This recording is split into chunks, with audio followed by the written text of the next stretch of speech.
There's no good news in this. There's only bad news, but there are some really good men. And I was on at the stand among California's best today who, we hear every day, the police this, the police that, their pensions are too high. Well, let me tell you something about their pensions. If it were not for them, there'd be chaos. You'd be living in a greater jungle than you're already living in. And so I say, if you want to cut pensions, cut the pensions of those who don't put their lives on the line every day so the rest of us can have a modicum of peace in ours. Yes, cut the pensions of the deadbeats in the post office. Cut the pensions of those in the departments who don't do very much.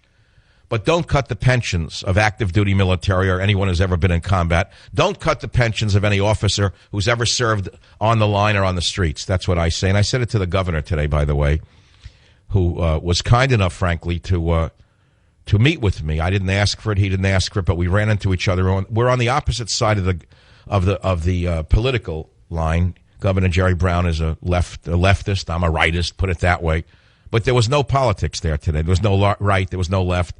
It was all about honoring the fallen officer today. And I invite you to go to my website, michaelsavage.com, and please make a donation to the CHP, the California Highway Patrol Widows and Orphans Fund, and or directly to the officer's family. He left a wife and 4 young children. And it's something to read it in the paper. You read it, cop killed. But when you walk into a church and then there's a little chapel in there and the wife sitting there with the kids, it's another story. But this goes on a regular basis for those of you who are in the military. Those of you who are in the military have to face these funerals far more often than you should.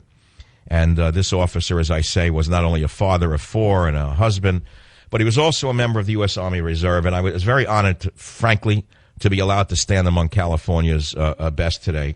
And I invite you to make a donation.